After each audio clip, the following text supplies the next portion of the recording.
연소공석은 주나라 왕실과 같은 성인 희씨이다. 주무왕이 은나라주를 멸한 후 연소공을 북연 땅에 봉했다. 주성왕 때 연소공은 삼공 중에 하나인 높은 지위에 올라 섬 땅의 서쪽 일대를 관장했다. 그 동쪽 일대는 주공이 관할했다. 주성왕이 나이가 어렸기에 주공이 국정을 대행해 국사를 관장했다. 연소공은 주공이 천자의 지위를 탐하지 않을지 의심했다.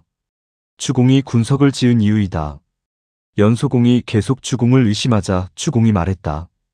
은나라 탕왕 때는 이윤 같은 현자가 하늘을 감동시켰다. 태무제 때는 이척과 신호 같은 현자가 하늘을 감동시켰고, 무함 같은 대신이 왕가를 보필했다. 조울제 때는 무함의 아들 무연 같은 대신이 있었고, 무정제 때는 간반 같은 대신이 있었다. 이들 모두 현신으로서 신하의 도리를 다하고 온갖 정성을 다해 군왕을 보필했다. 은나라가 안정되고 잘 다스려진 이유다. 연소공이 크게 기뻐했다. 그가 서쪽 일대를 다스릴 때 백성의 환심을 크게 얻었다. 고을과 성읍을 순시할 때는 을에 팥배나무인 감당수 아래서 송사를 판결하고 정무를 처리했다. 후백부터 일반 서민에 이르기까지 적절히 일을 맡겼다. 덕분에 저마다 자리를 얻어 직분을 잃은 자가 한 사람도 없었다. 연소공이 죽자 백성들이 그의 치세를 생각하며 팥배나무를 그리워한 나머지 그 나무를 잘 보존하며 감당의 시를 지어 그의 공덕을 노래했다. 연소공에서 구대를 내려오면 연해후에 이른다. 연소공세가는 연나라 시조인 소공석과 그 후손들에 관한 이야기를 다루고 있다. 연나라는 기원전 11세기에 건립된 뒤 기원전 222년 진시황에 패망할 때까지 근 1000년 동안 이어졌다. 춘추전국 시대를 통틀어 열국 가운데 가장 오래된 나라다. 연나라는 이웃한 조선 및 제나라와 각축하면서 성장했다. 상대적으로 열국 내에서 상무 정신이 뛰어났던 이유다. 전국시대 말기 연나라 태자 단이 자객 형가를 시켜 진시황 척사를 꾀한 것도 이런 맥락에서 이해할 수 있다. 이 글은 신동준 역 사기세가의 내용을 옮긴 것입니다. 소공석은 주공단과 함께 주나라, 건국에 큰 역할을 한 인물입니다. 그럼에도 소공석 이후의 구대에 이르는 연나라의 역사가 단 한 줄조차도 후대에 전하고 있지 않다는 것은 의문입니다. 역사를 서술하여 전했는데 이어받지 못한 것인지, 아니면 연나라 역사서 자체가 처음부터 존재하지 않았었는지는 알 수 없습니다. 그러나 여하튼 그래서 현재의 우리는 당대 연나라의 역사를 알 길이 없습니다. 그리고 연해후 이후조차도 전국시대까지 별다른 역사 기록은 없는 것으로 보입니다.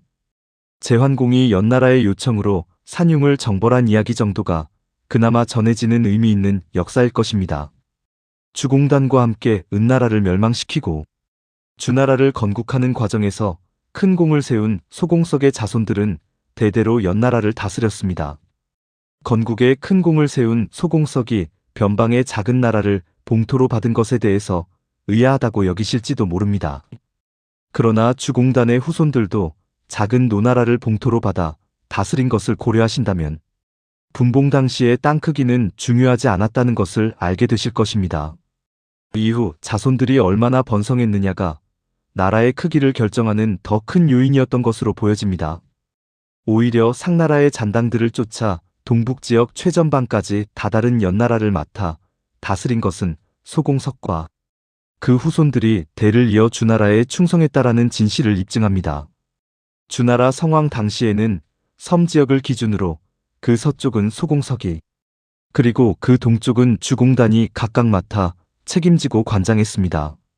소공석의 관할 지역은 수도, 호경 일대를 중심으로 관중 지역이었습니다. 어린 왕을 보필해 제국의 심장을 지키고 있었던 것입니다. 오히려 주공단이 동쪽의 점령지를 맡아 다스린 것이죠. 그러나 이후 소공석의 후손들은 변방의 최전방 지역을 분봉받아 다스립니다. 소공석과 그 일가는 제국의 극서와 극동을 오가며 나라를 안위를 지켜냈습니다. 참고삼아 말하자면 섬 지역은 현재의 산문협 일대입니다. 연나라 땅은 주나라 당시뿐만 아니라 그 이후에도 한족이 북방, 이민족과 맞닥뜨리는 최전방이자 문명의 교차로였습니다.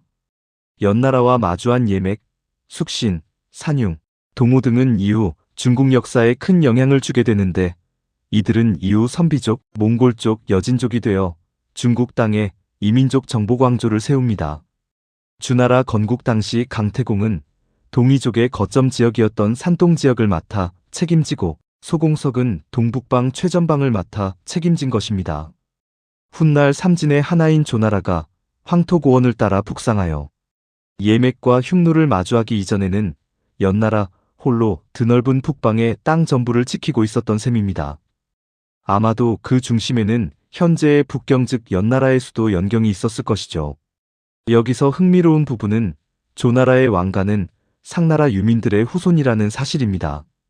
상나라의 후손들이 주나라의 신하가 되어 상나라의 옛 땅을 차지한 이민족들을 몰아내려 고향 땅에 다다른 것은 매우 아이러니합니다. 주공단이 예언했듯이 강태공의 후손들은 산동지역, 토착민들의 습성을 따라 동화되어 매우 효과적으로 그곳을 다스립니다. 제나라에서 관중이라는 걸출한 인물이 나오고 여러 중화를 대표할 만한 학문적 성과가 나오는 것이 괜한 우연의 일치가 아닙니다. 강태공 뿌린 씨앗이 후대에 들어 결실을 맺게 되는 것이죠. 우리는 제나라와 노나라의 역사를 통해서 동이족과 상나라, 유민들이 중화의 일원으로 동화되는 과정을 파악할 수 있습니다. 하가점 하층 문화인들이 남하하여 상나라를 건국하고 이후 요하 일대는 예맥, 숙신, 산융, 동우의 땅이 됩니다. 그리고 그 요서 지역과 더불어 하서주랑을 따라 남하한 서쪽, 이민족과 티베트 지역에서 북상한 강족이 만나는 관중. 지방은 중국 땅에 무력을 제공하는 핵심 거점이 되어 권력의 두 축을 형성합니다.